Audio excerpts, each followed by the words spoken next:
அமர்ந்திருக்கிற தேவனுடைய ஊழியர்களுக்காகவும் வந்திருக்கிற உங்கள் ஒவ்வொருவருக்காகவும் நான் நன்றி செலுத்துகிறேன். ஹல்லேலூயா.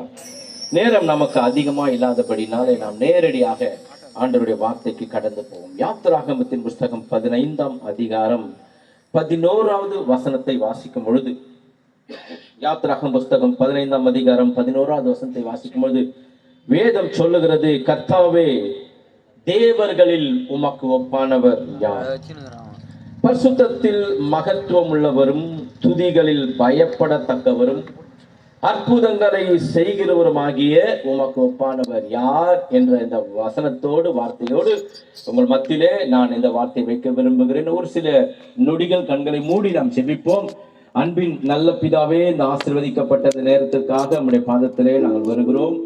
இந்த ஊழியம் உம்முடையது கர்த்தாவே. நீர் தந்த இந்த ஊழியத்தை ஆண்டவரே உம்மை துதிக்கிறோம். இந்த இடத்துல அனைவரும் சிறப்பாக அவரவர்களுக்கு கர்த்தர் கொடுத்த அந்த தாளந்தின் பிரகாரம் சிறப்பாக செய்து கொண்டு வருகிறார்களப்பா. இந்த ஊழியத்தை கர்த்தர் நீர் ஆசீர்வதித்து இது வருகிற காலங்களிலே நாட்களிலே இன்னும் அதிகமாய் பெருகத்தக்கதாக நாங்கள் செபிக்கிறோம் ஆண்டவரே. அன்றைக்கு ஆபிரகாமை பார்த்து சொன்னீரே, எபிரேயர் 6:13, தம்மிலும் பெரியவர் ஒருவரும் இல்லாதபடினால் தமது பேரில் தாமே ஆணையிட்டு, நிச்சயமாகவே நான் உன்னை ஆசீர்வதிக்கவே ஆசீர்வதித்து உன்னை பெருகவே பெருகப்படும் சொன்ன அந்த தேவனுடைய வார்த்தை வசனம் இந்த ஊழியத்தில ஜாய் மிராக்கிள் மினிஸ்ட்ரியில நடப்பதாக என்று நான் செபிக்கிறேன் ஆண்டவரே. வந்தவர்கள் ஒரு கேள்வியோடு ஒரு தாகத்தோடு வந்திருக்கலாம்ப்பா.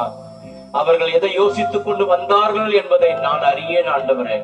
ஆனால் எங்களுக்குள்ள இருக்கிற பரிசுத்த ஆவியானவர் அறிந்திருக்கிறபடினால் ஒரே ஒரு வார்த்தை வந்திருக்கிற ஜனங்களோடு நீர் பேசத்தக்கதா நாங்கள் செபிக்கிறையா. அந்த வேலைக்காரன் சொன்னானே, ஒரு வார்த்தை சொல்லுங்க. அந்த எஜமான் சொன்னான், ஒரு வார்த்தை சொல்லுங்க, என் வேலைக்காரன் பிழைத்துக் கொள்வான் என்ற வார்த்தையின் பிரகாரம் ஒரே ஒரு வார்த்தை வந்திருக்கிறோடு கூட பேசுங்கப்பா. ஒரு வார்த்தை எனக்கு போதும். நாங்கள் அரை மணி நேரம் பேசுகிறோமோ, 3/4 மணி நேரம் பேசுகிறோமோ, 1 மணி நேரம் பேசுகிறோமோ என்கிற நேரம் பெரிதல்லப்பா. ஒரு வார்த்தை ஆண்டவரின் உள்ளத்தின் இருதயத்தின் ஆழத்தில் தொட்டார் என்று சொல்லத்தக்கதாக, என் ஆண்டவர் கிருபை பாராட்டத்தக்கதாக, என் ஆண்டவர் இரக்கம் பாராட்டத்தக்கதாக, இந்த ஊழியத்தை கர்த்தர் இன்னும் வல்லமையாய் எடுத்து பயன்படுத்தத்தக்கதாக வந்திருக்கிற சிறு பிள்ளைகள், வாலிபர்கள், பெரியவர்கள் எல்லாரையும் என் பரிசுத்த ஆவியானவருடைய கண்ட்ரோல்ல கொண்டு வந்து நிறுத்துகிறோம் சுவாமி. நீங்க இடைப்படுங்க, நீங்க பேசுங்கப்பா. இயேசு நாமத்திலே ஜெபிக்கிறோம் நல்ல பிதாவே. ஹல்லேலூயா. நான் சென்னையில வில்லிவாக்கம் பகுதியிலிருந்து வருகிறேன். இந்த ஈசை பாடல் புத்தகத்துல பார்த்தபோது இந்த சபைக்கு பின்பதாக தான் என்னுடைய வீடு. அதனால அருமை தேவ மனிதர் எஸ்ரா சரகுணத்தினுடைய அந்த ஈசை, அந்த திருச்சபை தானே அவருக்கு சொந்தமானது. அங்கே தான், அது பக்கத்திலே தான் என்னுடைய வீடு இருக்கிறது. வில்லிவாக்கத்துல ஆதி காலங்கள்லாம் சபை கிடையாது. நாங்கெல்லாம் சின்ன பிள்ளையா இருக்கிறப்போ சொல்லுவாங்க, சபைன்னா ஒரு 3 இருக்கும். அந்த 3ல இது ஒரு ஈசை. அங்கே சிறு சபையாக இருந்தது. 1998 நான் ஊழியத்துக்கு வந்த பொழுது அந்த சபையில போய் ஆண்டவருடைய வார்த்தையை பேச கர்த்தர் உதவி பாராட்டினார். ஹல்லேலூயா. இந்த நாளில் வேதம் நமக்கு சொல்லுகிறது, கர்த்தாவே, தேவர்களில் உமக்கு ஒப்பானவர் யார்? பரிசுத்தத்தில் மகத்துவம் உள்ளவரும் துதிகளில் பயப்படத்தக்கவரும் அற்புதங்களை செய்கிறவருமாகிய உமக்கு ஒப்பானவர் யார்? ஹல்லேலூயா. நீங்களும் நானும் ஆராதிக்கிற இந்த ஆண்டவராகிய இயேசு கிறிஸ்து, பழைய ஏற்பாட்டு காலங்களில் அவரை தேவன் என்றும் பிதா என்றும் கர்த்தர் என்றும் ஆண்டவர் என்றும் சொல்லுவார்கள். புதிய ஏற்பாடு காலங்களிலே சொல்லும் பொழுது நாம் இயேசு என்று அவரை சொல்லுகிறோம். இந்த புதிய ஏற்பாடு காலங்களில் இருக்கிற இயேசு, அவர் எப்படிப்பட்டவர் என்று சொன்னால், இந்த உலகத்துல யாரோடு கூடவும் அவரை ஒப்பிடவே முடியாது. ஒருவேளை பழைய ஏற்பாடு காலங்களிலே பிரசங்கிக்கிற தேவ மனிதர்களுக்கு தெரியும், யோசேப்பை இயேசுவையும் கம்பேர் பண்ணி பேசுவாங்க, மோசேயையும் இயேசுவையும் கம்பேர் பண்ணி பேசுவாங்க. பல தேவ மனிதர்களை அவரோடு கூட ஒப்பிட்டு பேசினாலும் அவர் ஒப்பிடப்படத்தக்கவர் அல்ல. ஏன் என்று சொன்னால், அவர் ஒப்பற்ற தேவனாக இருக்கிறார். கரங்களை தட்டி ஆண்டவருக்கு மகிமை செலுத்துவோம். அவர் எப்படிப்பட்ட தேவனாக இருக்கிறார்? ஒப்பற்ற தேவனாக இருக்கிறார். எப்படி அவர் உட்பட்டவரா? அற்புதங்களை செய்கிற ஒரு தேவன். அல்லேலூயா. அதனாலதான் இந்த ஊழியத்திற்கு அருமையான பெயர் வைத்திருக்கிறார், மிராக்கிள் மினிஸ்ட்ரி. அல்லேலூயா. நிறைய பிள்ளைகளை கேட்ப, உங்க பேர் என்னம்மா? கிறிஸ்து வீட்டுல சில பிள்ளைகளை கேட்டா உங்க பேர் என்னமான்னு கேட்டா மிராக்கிள்னு சொல்லுவாங்க. ஏமா மிராக்கிள் உனக்கு பிள்ளைக்கு உனக்கு ஏன் பேர் வச்சிருக்காங்க கேட்டா, அந்த தாய் தகப்பன் சொல்லுவாங்க, என் பிள்ளை பிறந்ததே ஒரு மிராக்கிளுங்க அப்படின்னு சொல்லுவாங்க. அவ பிறக்கிறதுக்கு, அவ வயிற்றிலிருந்து வெளியே வரத்துக்குள்ள பலவிதமான பிரச்சனைகள், போராட்டங்கள்.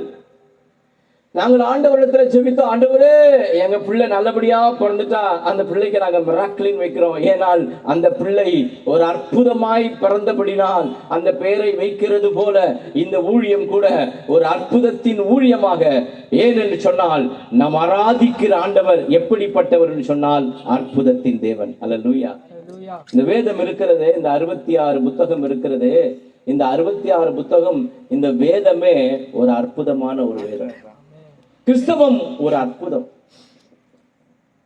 திருச்சபை ஒரு அற்புதம், கிறிஸ்தவர்கள் ஒரு அற்புதம், இங்கே அமர்ந்திருக்கிற இருக்கிற நீங்க ஒரு அற்புதம். அல்லேலூயா.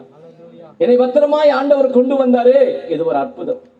இங்க இருக்கிற ஒவ்வொரு இசை வாசிக்கிற ஒவ்வொரு தேவனுடைய பிள்ளைகளை கர்த்தர் இங்க கொண்டு வந்து வைத்து இருக்கிறாரே, இது ஒரு அற்புதம். அல்லேலூயா. ஆண்டவர் செய்கிற அற்புதத்தினால் தான் நாம் இன்றைக்கு ஒவ்வொரு நாளும் வாழ்ந்து கொண்டிருக்கிறோம். அவர் நம்முடைய வாழ்க்கையில் அற்புதம் செய்யாவிட்டால் நம்மால் இந்த உலகத்தில் வாழவே முடியாது. அல்லேலூயா. உங்கள் முன்பதாக பேசுகிற நான் ஜாதியில வந்த கிறிஸ்தவனும் அல்ல, ஆதியில வந்த கிறிஸ்தவனும் அல்ல, பாதியில ஓய்வு நாள் பாடசால சின்ன பையனா இருக்கும்போது சண்டே கிளாஸ்ல இயேசுவை என் சொந்த ரட்சகராக நான் ஏற்றுக்கொண்டேன். பரம்பரையாக மற்ற மார்க்கத்தில் இருந்து வந்தேன் நான். என் தகப்பனார் ஒரு மார்க்கம், என் தாய் ஒரு மார்க்கம், எல்லாம் ஒரு மார்க்கமாய் இருந்தார்கள். அப்படிப்பட்ட குடும்பத்துல வந்த என்னை இங்க முன்னாடி சேர்ல உட்கார்ந்து இருந்த சின்ன பையன், இந்த பையன் வயதுல ஓய்வு நாள் பாடசாலை என்னன்னே தெரியாத அந்த நேரத்துல உள்ள நுழைந்த நான், அங்கே குட்டி நானையா கழுதை, குட்டி நானையா ஏசு ராஜா ஏறி செல்லும் குட்டி நானையா என்ற பாடலை அந்த சிறு வயதுல காதார கேட்டு, பிறகு வேத வசனங்களை கேட்டு அன்றைக்கு ஆண்டவரை முழுமையாக பிடித்தேன். இன்று வரை ஆண்டவருடைய இரக்கத்தினால வழுவி போகாமல் இந்த கிறிஸ்துவுக்காக செய்கிறார். 27 வருடங்கள் முழு நேரமாக ஊழியம் செய்து கொண்டு வருகிறேன். இந்த 27 வருடங்கள் கர்த்தரை நடத்தி கொண்டு வந்ததுக்காக நன்றி செலுத்துகிறேன். அல்லேலூயா. சிறு வயதுல இருந்தே இந்த கிறிஸ்தவத்தை பார்த்து கொண்டு வருகிறேன். எவ்வளவு சந்தோஷமாக இருக்கிறது, எவ்வளவு மகிழ்ச்சியாக இருக்கிறது இந்த கிறிஸ்தவத்தில் இருப்பது. எத்தனை மேன்மை, எத்தனை விதமான வார்த்தைகளை சொன்னாலும் அதற்கு இந்த கிறிஸ்தவத்தில் இருப்பதற்கு ஈடாகுமா? ஏனென்று சொன்னால் இந்த முழு வேதகமே அற்புதம் நிறைந்த இந்த வேதாகமும். ஆண்டவர் இந்த வானத்தையும் பூமியை உண்டாக்கினாரே, அது ஒரு அற்புதம். இரவிலே நிலவையும் பகலிலே சூரியனையும் சந்திரனையும் ஆண்டவர் படைத்தாரே, அது ஒரு அற்புதம். அல்லேலூயா. ஏதேன் தோட்டத்தை ஆண்டவர் உண்டாக்கி ஒரு ஆதாமை ஏவாளை கொண்டு வந்தாரே, அது ஒரு அற்புதம். அவர்களுக்கு ஒரு பிள்ளைகளை, 2 பிள்ளைகளை கர்த்தர் கொடுத்தாரே, அது ஒரு அற்புதம். அல்லேலூயா. நோவா பேழையை கட்டி அந்த பேழைக்குள்ள திரளான எல்லா விதமான மிருக ஜீவன் உள்ள போனதே ஒரு அற்புதம். அல்லேலூயா. அல்லேலூயா. முழு வேதம் அற்புதம் நிறைந்ததாக இருக்கிறது. ஆபிரகாமை ஆண்டவர் அந்த கல்தேய பட்டணத்திலிருந்து கர்த்தர் அவனை அழைத்தாரே, அது ஒரு அற்புதம். மோசேயை அழைத்தது ஒரு அற்புதம். பழைய ஏற்பாட்டு புத்தகத்துல, யாத்திராகம் புத்தகத்துல பார்த்தீங்கன்னா ஏராளமான அற்புதங்கள். அந்த புத்தகத்துக்கு பேரு அற்புதத்தின் புத்தகம் பேர், The Book of Miracle. ஏகப்பட்ட அற்புதத்தை அந்த யாத்திராகம் புத்தகத்துல வாசிக்க முடியும். அப்படின்னு சொன்னால் ஆண்டவர் முழு வேதாகம் முழுவதும் எதை குறித்து சொல்லப்படுது சொன்னால் அற்புதம், அற்புதம், அற்புதம், அற்புதம். இந்த கிறிஸ்தவமே ஒரு அற்புதத்தின் வாழ்க்கை. அல்லேலூயா. அல்லேலூயா.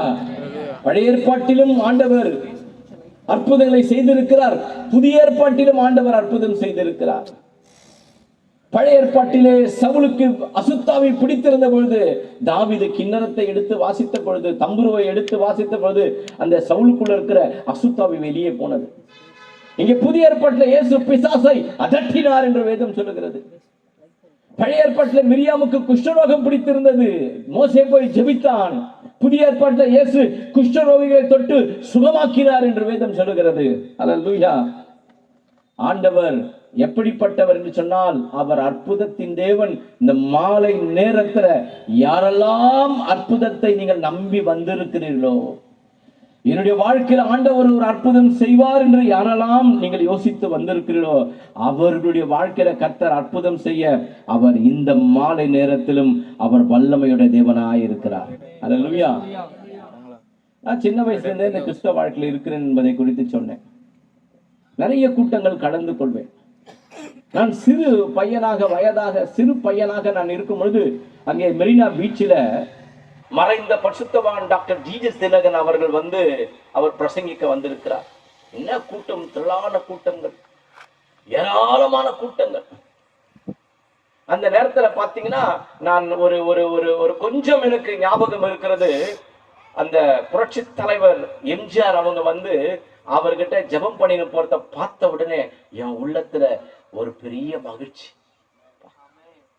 ஜீசஸ் தினகரன் ஐயா கிட்ட அன்றைக்கு அவர் எவ்வளவு பெயர் பெற்றவர், புரட்சி தலைவர் எம்ஜிஆர் அவங்க திடீர்னு அந்த ஸ்டேஜ் மேல ஏறினாரு. அவர்கிட்ட ஜெபம் பண்ணிட்டு போனது அந்த காட்சியை பார்த்த உடனே இந்த கிறிஸ்தவத்தின் மேல இன்னும் எனக்கு அதிக மதிப்பு உண்டாயிற்று. கரங்களை தட்டி ஆண்டவருக்கு மகிமை செலுத்துங்க. இந்த கிறிஸ்தவத்தில் ஒரு பெரிய அற்புதம் இருக்கிறது அல்லவா? யாரெல்லாம் இந்த கிறிஸ்தவத்தை நம்பி வருகிறார்களோ, நம்பி வருகிற அனைவருக்கும் ஆண்டவர் அற்புதம் செய்கிறார். அவர் எந்த மனிதனையும் பார்ப்பதில்லை, எந்த மதத்தையும் பார்ப்பதில்லை, எந்த ஜாதியையும் பார்ப்பதில்லை. அவர் பார்ப்பதெல்லாம் மனிதனுடைய இருதயத்தை ஆண்டவர் பார்க்கிறார். யாரெல்லாம் ஆண்டவரே என் வாழ்க்கையில ஒரு அற்புதங்கள் செய்யுங்கள் என்று சொல்லும் பொழுது அவர் இருக்கிற இடத்துல இறங்கி அற்புதம் செய்கிறவர் நம்முடைய ஆண்டவர். அல்லேலூயா. நான் சிறு வயதாக இருக்கும் பொழுது ஒரு தேவ மனிதர் இருந்தார். அவர் பேரு டாக்டர் ஜான் ஜோசப். இப்பொழுது அவர் இல்லை. கிரைஸ்ட் ஃபார் எவ்ரி சோல், ஒவ்வொரு ஆத்மாவும் கர்த்தருக்குரியது, கிறிஸ்துக்குரியது என்ற ஒரு ஊழியத்தை செய்து கொண்டு வந்தார். பெரியார் திடலிலே அங்கே பாத்தீங்கன்னா நர்சஸ்க்குன்னு ஒரு அசோசியேஷன் ஒரு இடம் இருக்கும். அந்த இடத்துல ஒவ்வொரு செவ்வாய்க்கிழமையும் அவர் என்ன பண்ணார், கூட்டம் நடத்துவார். நான் அப்பொழுது எனக்கு ஒரு 14-15 வயது இருக்கும். ஒவ்வொரு செவ்வாய்க்கிழமையும் அந்த கூட்டத்தில் போய் கலந்து கொள்வேன்.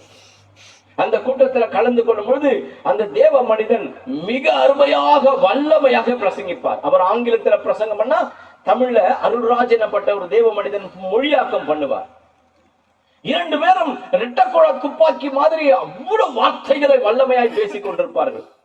அந்த சிறு வயதுல இனம் புரியாத ஒரு சந்தோஷம். என்ன அருமையான பாடல்கள். அன்றைக்கு அவர் அந்த ஸ்டேஜ் மேல பாத்தீங்கன்னா வயலின் இருக்கும், ட்ரம்பட் இருக்கும், எல்லா மியூசிக்கும் நிரப்பி வச்சிருந்தார் அவர் ஸ்டேஜ் மேல.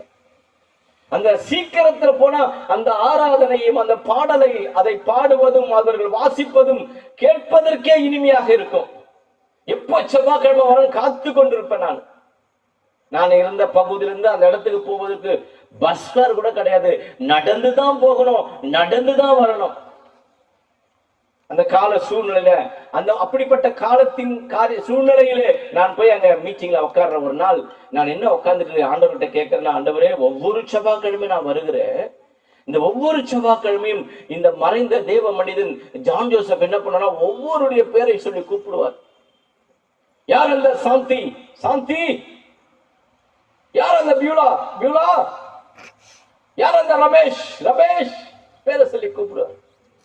நான் இந்த சின்ன வயசுல இருந்தே வேதத்தை வாசித்தேன், ஜெபித்தேன், அபிஷேகம் பெற்றேன், ஞானஸ்நானம் பெற்றேன், கர்த்தருக்குள்ளாக வளர்ந்து கொண்டு வருகிறேன். ஆனால் எனக்கு ஒரு டவுட் வந்துடுச்சு. என்ன டவுட்னா, இந்த ஊழியக்காரர் உண்மையிலேயே எல்லாரையும் சரியாய் பெயர் சொல்லித்தானே இவர் அழைக்கிறாரா? இல்லாவிட்டால் இருக்கிற ஒரு கும்பல்ல இப்ப இங்க யாரோ ஒரு சாமன் ஒருத்தர் இருப்பாங்க. கண்டிப்பா ஒரு பியூலான்னு ஒண்ணு இருக்கும், ஒரு கிரேசின்னு ஒண்ணு இருக்கும், எப்சிபான்னு ஒண்ணு இருக்கும். கிறிஸ்தவ கூட்டங்களிலே இப்படிப்பட்ட பெயர்கள் நிச்சயமாக இருக்கும். அப்ப நான் அந்த வயசுல உட்கார்ந்துட்டு யோசிக்கிறேன். என்ன யோசிக்கிறேன்னா, வாரம் வாரம் இவர் பெயரை சொல்லி கூப்பிடுகிறாரு. உண்மையாகவே இப்படிப்பட்டவர்கள் அவர் சொல்லுகிற பேர் பண்ண இருக்கிறார்களா இல்லையா எனக்கு சந்தேகம் வந்துடும். என் தகப்பனார் ஒரு நாள் என்ன ஆலயத்துக்கு போக கூடாது என்று அடிச்சு என்னை துவைச்சு எடுத்தார். பைபிளை தூக்க கூடாது என்று என் தகப்பனார் என்னை உபத்திரப்படுத்தினார். சிறு வயதுல வேதத்தை வாசித்துக் கொண்டிருக்கிறேன்னு சொன்ன காரணத்தினால கத்தி எடுத்து என் தகப்பன் என் கையை அறுத்தார். அப்போ அந்த ரெட் கலர்ல கிதியோன் பைபிள் ஒண்ணு ஃப்ரீயா கொடுப்பாங்க பள்ளிக்கூடங்கள்ல. அதுதான் பைபிள். இந்த மாதிரி பைபிளை வாங்கினா 20 ரூபாய். அந்த 20 ரூபாய் கொடுத்து பைபிளை வாங்க முடியாது. ஒரு கேலண்டர் ஒண்ணு ஃப்ரீயா கிடைக்குமான ஏங்குற நாட்கள் உண்டு. இன்னைக்கு கேலண்டர் அள்ளி கொடுத்துடுறாங்க நம்ம வீட்டுல. ஐயோ வேண்டாங்க, தயவு செஞ்சு வீட்டுல நீங்க கேலண்டர் என்ன இல்ல வீட்டுல இடம் இல்லைங்க செவுத்துல அடிக்கிறதுக்கு. அப்படிப்பட்ட கேலண்டர் பூஞ்சு போகுது. அன்னைக்கு ஒரு கேலண்டர் கிடைக்காதா, ஒரு பைபிள் யாராவது கொடுக்க மாட்டாங்களான்னு ஏங்கிற நாட்கள் உண்டு. என் தகப்பனார் கத்தி எடுத்து கையை அறுத்துட்டாரு. நீ பைபிள் எந்த நேரம் வாசிச்சுன்னு இருக்கிற, எந்த நேரம் ஜெபம் பண்ற, எந்த நேரம் ஆவில நிறைய ஏதோ ஒரு வாசிய பேசிக்கிட்டே இருக்கிறேன். என் தகப்பனார் என்னை அடிச்சு துவைச்ச ஆலய மாஸ்டர் போக கூடாது நீங்க. எனக்கு ரொம்ப மனசு கவலைப்பட்டு, ஐயோ நாளை நீ ஆலயத்துக்கு போக முடியாதா, அந்த ஜான் ஜோசப் மீட்டிங்கு போக முடியாதா. ரொம்ப பிடிக்கும் எனக்கு அந்த வயதுல. ஒரு நாள் துணிஞ்சு எப்படியோ போயிடுவோம். அப்ப நான் பேசிக்கிட்டே ரோடெல்லாம் பேசி நடந்துகிட்டே வர என்ன கேட்டேன் ஆண்டவர்கிட்ட, ஆண்டவரே எங்க அப்பா என்ன பயங்கரமா அடிக்கிறார், என்ன ரொம்ப அடிச்சு நொறுக்கிறார். ஏன்னா எங்க அப்பா ஃபுட்பால் பிளேயர். ஐசிஎஃப்ல இன்டர்னல் கோச் ஃபேக்டரியில் எங்க அப்பா ஆபீசரா இருந்தாரு. ஐசிஎஃப்காக எங்க அப்பா ஃபுட்பால் பிளேயர். எங்க அப்பா பெங்களூர்கார், நாங்க பெங்களூர் எங்க சொந்த ஊர். அப்பாவுக்கு இந்த ஃபுட்பால்ல ரொம்ப இஷ்டம்னால அதை விளையாடி அப்புறம் இன்டர்னல் கோச் ஃபேக்ட்ல அவருக்கு என்ன கிடைச்சது, வேலை கிடைச்சதுனால எங்களை ஃபுட்பாலா தான் பார்ப்பாரு எங்க அப்பா. அவர் கண்ணுக்கு நாங்க எப்பொழுதும் ஃபுட்பாலா தெரியும். ஆளு நல்ல உடம்பு செம்மையா இருப்பாரு. எட்டி ஒரு விட்டோம்னா 7 வீடு தள்ளி போய் விழுவோம். அப்படிப்பட்ட ஒரு கோபக்காரர் எங்க அப்பா. அதனால நான் கிறிஸ்தவத்தை தழுவி கொண்டேன், வேதத்தை வாசிக்கிறேன், என்ன நேரமும் ஜெபிக்கிறேன்ற காரணத்தினால என்ன அடிச்சு துவைக்க ஆரம்பிச்சார் எங்க அப்பா. அடி வாங்க முடியல, எலும்போ தோலுமா இருக்கிறோம், சின்ன வயது, எவ்வளவுதான் அடி வாங்குவது. ஒரு நாள் நடந்து நான் அழுதுக்குனே இந்த ஜான் ஜோசப் மீட்டிங் போயிட்டே இருக்கிறேன். அப்போ நான் வழியில ஆண்டவர்கிட்ட சொன்னேன், ஆண்டவரே இந்த மீட்டிங் வருது, இதுதான் நான் லாஸ்ட் ஆண்டவரே. இந்த மீட்டிங்ல நான் ஒருத்தர் அந்த மீட்டிங் வரேன்னு யாருக்குமே தெரியாது. ஏன்னா நான் எலும்பும் தோலுமா இருக்கேன், தனியா வந்திருக்கிறேன், எனக்கு நண்பர்கள் இல்ல, உற்சாரம் இல்ல, உறவினர் இல்ல, என் குடும்பம் யாரும் பாஸ்டர்ஸ் இல்ல, தனியா உட்காந்துட்டு தனியா போவோம் பைபிள் எடுத்துட்டு. அப்ப நான் சொன்ன, ஆண்டவரே நாங்க யாருக்குமே தெரியாது, நீர் உண்மையாகவே ஜீவனுள்ள தேவனாயிருந்தால் அந்த ஜான் ஜோசப் ஒவ்வொரு வாரமும் அவர் பெயர் சொல்லி கூப்பிடுகிறாரு, அது உண்மை என்று சொன்னால் என் பேரை நீங்க அங்க அவர் மூலமா சொல்லி கூப்பிடணும்னு ஆண்டவர்கிட்ட அழுதுகுனே அந்த பிரேயர் மீட்டிங் வந்துனுக்கிறேன். ஒரு ஆமென் சொல்லுங்களேன். அல்லேலூயா. நேரா உக்காந்துட்டேன். அப்படியே மனசு ரொம்ப கலக்கமா இருக்கிறது, ரொம்ப அழுகையா இருக்கிறது. இன்னைக்கு நீங்க எல்லாம் ஏன் சபைக்கு போறன்னு கேட்க ஆள் இருக்காங்க, ஏன் பைபிள் வாசிக்கலன்னு கேட்க ஆள் இருக்காங்க, ஏன் ஜெபிக்கலன்னு கேட்க ஆள் இருக்காங்க. நான் வளர்ந்த அந்த பருவத்துல எங்களை கேட்கறதுக்கு ஆளே கிடையாது. நாங்களா வேதாகமத்தை எடுத்து மணிக்கணக்காய் வாசித்தோம், நாங்களாய் முழங்கால் படிட்டு ஜெபித்தோம், நாங்களாய் தேவனுடைய ஆலயத்துக்கு போறோம். அன்றைக்கு ஆண்டவர் மேல வைத்த அந்த பற்று சொல்லி முடியாத பற்று. அல்லேலூயா. போய் உக்காந்துட்ட முன்னாடி போய் உக்காந்த உடனே ஏற்கனவே நான் அழுதுன்னு வந்திருக்கிறேன். இந்த மீட்டிங் தான் கடைசி மீட்டிங் ஆண்டவரே, அதற்கு பிறகு இந்த மீட்டிங் நான் வரமாட்டேன். இந்த கிறிஸ்தவம் பிடிச்சிருக்கிறது, பைபிள் பிடிச்சிருக்கிறது, ஆனா இன்னைக்கு என் பேரை சொல்லி மாத்திரம் நீங்க கூப்பிடலன்னு சொன்னா நான் எழுந்து போனா திரும்பி இந்த கிறிஸ்தவ பக்கம் வரமாட்டேன்ற முடிவோடு கூட வந்திருக்கேன்.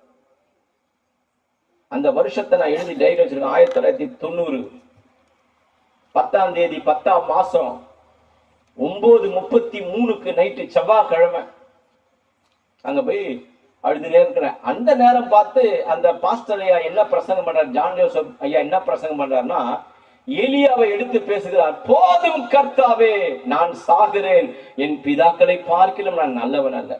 ஏற்கனவே அழுகையோடு கூட வந்தேன்.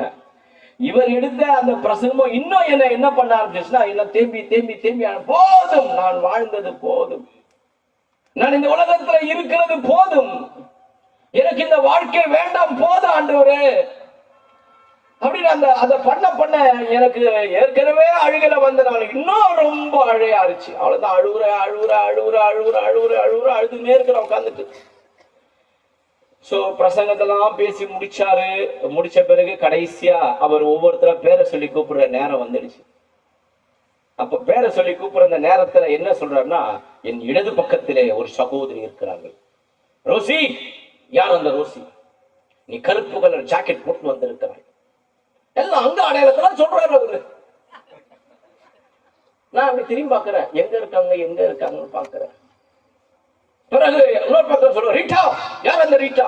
தூண் பின்பதாக நீ அமர்ந்து கொண்டிருக்கிறாய். நீ இந்த அந்த பிரச்சனையோட வந்திருக்கிறாய். நான் மறுபடியும் திரும்பி பாக்குறேன், யாரு? அடி பிரதர்ஸ் பக்கம் வந்தார். ரமேஷ். யார் அந்த ரமேஷ்? இன்னொரு பேரை சொல்றாரு. 4 பேரை சொல்லி முடிச்சிட்டாரு. சொல்லி முடிச்சிட்டு என் பேரை சொல்லுவாரு பார்த்தா என் பேரே வரல. நான் என்ன தீர்மானத்தோட வந்தேன், இதான் கடைசியப்பா இந்த கூட்டம், என் பேரை சொல்லி கூப்பிடுறேன், இந்த கிறிஸ்தவ பக்கம் வரமாட்டேன்ற அந்த கேள்வியோட அழுகையோட உத வாங்கின கண்ணீரோட கூட வந்திருக்கும் போது என் பேரை சொல்லி கூப்பிடல. அவர் 4 பேரை சொல்லி முடிச்சுட்டு என்ன பண்ணுவார்னா, ஆங்கிலத்துல ஒரு நீண்ட ஜெபம் பண்ணுவார். அவர் அருமையான ஜெபம் பண்ணுவார். ஒவ்வொரு செவ்வாய்க்கிழமையும் அந்த முடிவில் அந்த ஜெபத்தை ஸ்டார்ட் பண்ணிட்டாருன்னா பிரேயர் முடிய போகுதுன்னு அர்த்தம். அப்ப நான் உட்கார்ந்து கேட்டேன், ஆண்டவரே, நான் எனக்காக பேசும்னு நான் அழுது கிடக்கிறது உங்க கண்ணு தெரியலையா?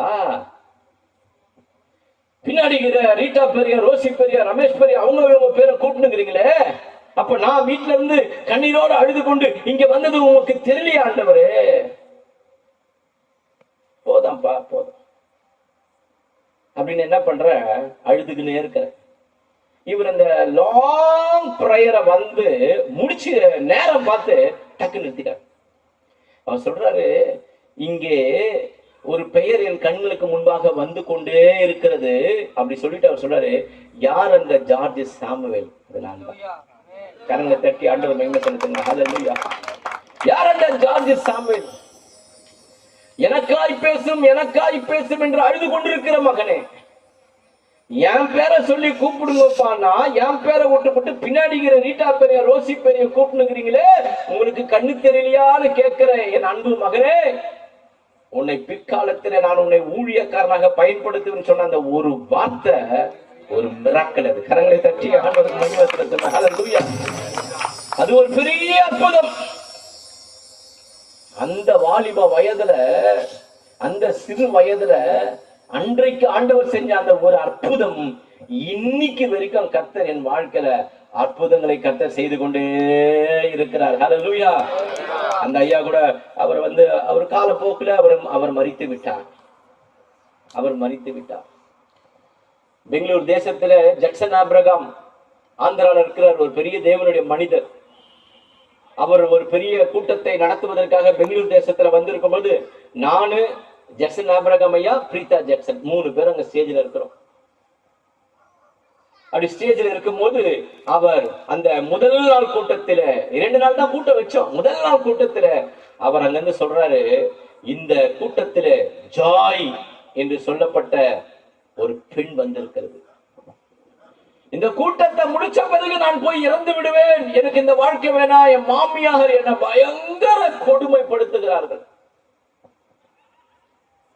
நாங்க என்ன நகையை கொண்டு வரணும்னு சொன்னோமோ வரதட்சணையா, அதை கொண்டு வராத ஒரு காரணத்தினால எங்க மாமியார் என்ன ரொம்ப தொல்லை பண்ணி என் மனதை மடிவாக்கி கொண்டிருக்கிறாங்க.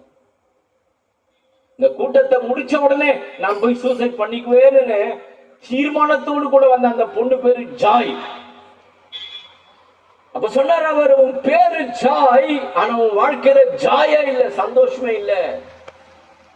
அந்த மகள் இந்த கூட்டத்துல எங்கேயாவது இருந்தா எழுந்துருன்னு சொன்ன உடனே ஒரு வாலிப பிள்ளை ஓடி வந்து அந்த மைக்கை புடிச்சிட்டு அவ அழுதா பாருங்க, இன்னும் அந்த காட்சி என் கண்களுக்கு முன்பாக இருக்கிறது.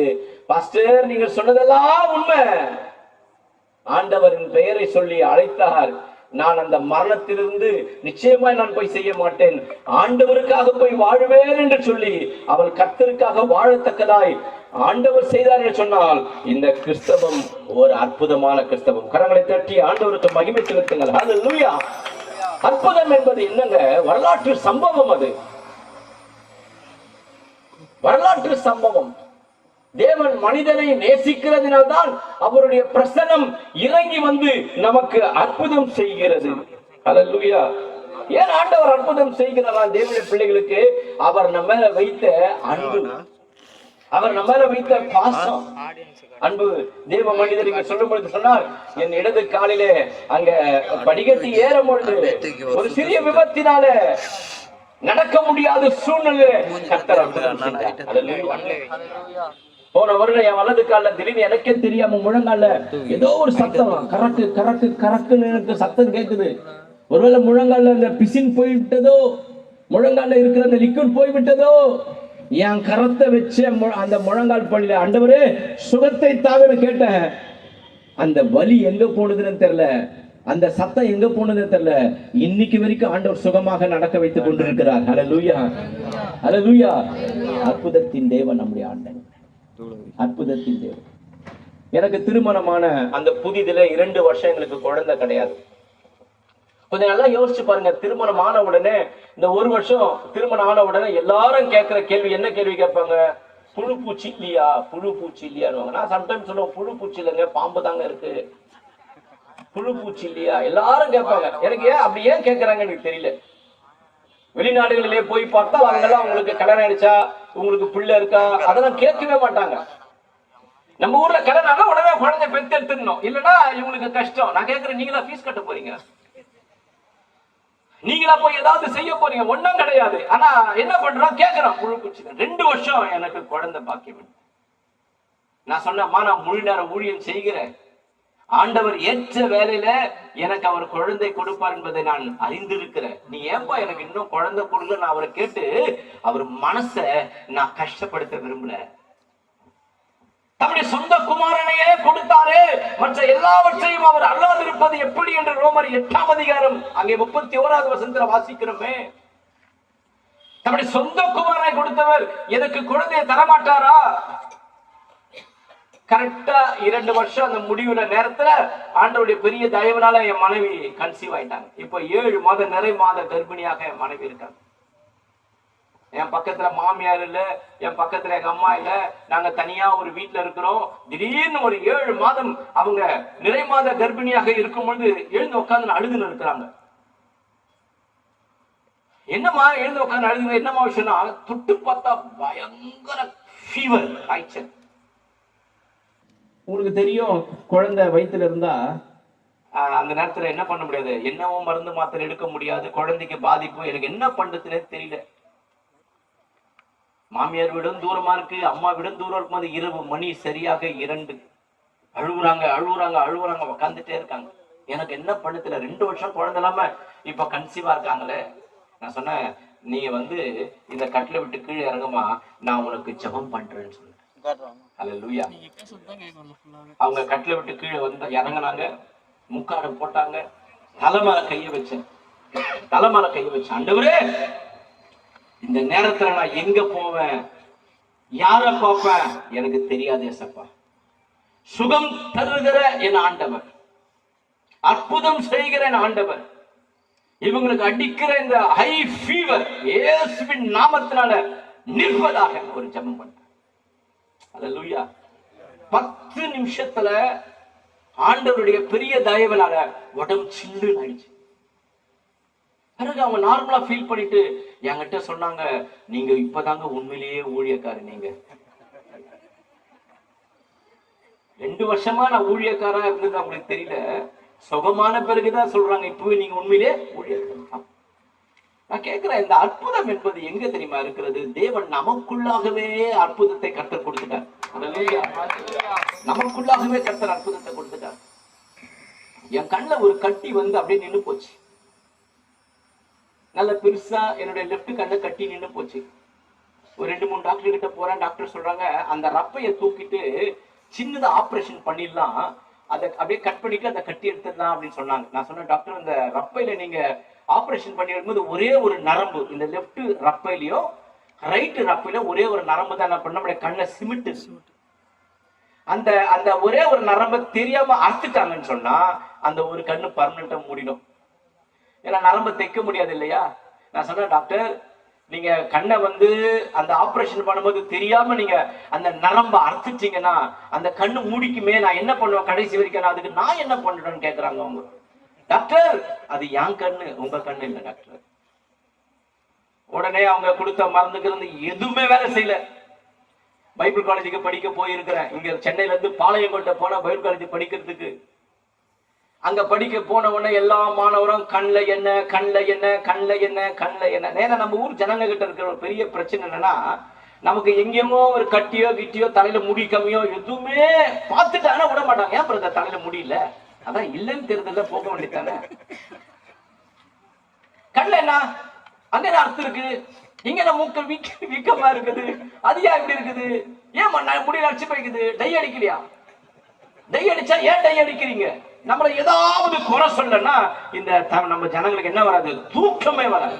எதையாவது சொல்லணும், இல்லைன்னா செத்துருவாங்க அவங்க. நான் பைபிள் காலேஜுக்கு போனோம்னா எல்லாரும் உன் கண்ல என்ன கண்ல என்ன எல்லாருக்கும் விலாவரியா எழுதி பேப்பரை எழுதி கையில கொடுத்துடலான்னு பார்த்தேன். என் கண்களிலே கட்டி வந்தது, பல டாக்டர் கிட்ட போனேன், அது சுகமாகவில்லை, அதனால தயவு செஞ்சு தொங்க விடலான்னு பார்த்தேன். எல்லார்கிட்ட சொல்லிட்டே இருக்கேன். சோ ஒவ்வொரு நாளும் நான் படித்த வேதாக மக்கள் சாப்பல்ல போயிட்டாங்க. என்ன பண்ணோம்னா 8:30 மணிக்கு உள்ள போனா ஒரு 1 ஹவருக்கு மேல நாங்க நல்லா கர்த்தரை ஆராதித்து ஜெபம் பண்ணணும். 1 hour Chappell service Bible college. அப்போ அப்படியே ஆராதிச்சுட்டு இருக்கும்போது எங்க பிரின்சிபால் சொன்னாரு, உங்க சரீரத்துல கர்த்தர் ஒரு அற்புதம் செய்ய போகிறார், அந்த அற்புதத்தை நீங்கள் பெற்றுக்கொள்ளுங்கன்னு சொல்லிட்டே இருக்கிறார். அப்ப என் மனசு சொல்லிச்சு, என் கண்ணில் கட்டி இருக்கு. ஆண்டவரே, நான் எத்தனை பத்திரிகைகளை படித்திருக்கிறேன், அந்த பத்திரிகையில என் வயித்துல ஒரு கட்டி இருந்தது, ஜெபம் பண்ணேன், அது உடைஞ்சு போச்சு. என் முதுகுல ஒரு கட்டி இருந்தது, என் கழுத்துல ஒரு கட்டி இருந்தது.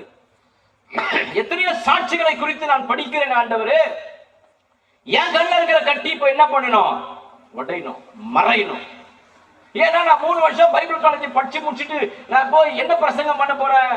இந்த மாலை கூட்டத்துல வியாதியோடு பலவீனத்தோடு கூட யாராவது வந்து இருப்பேன்னு சொன்னால், என் இயேசு உனக்கு சுகம் கொடுக்க போகிறார் என்று தானே நான் பிரசங்கம் பண்ணி ஆகணும்.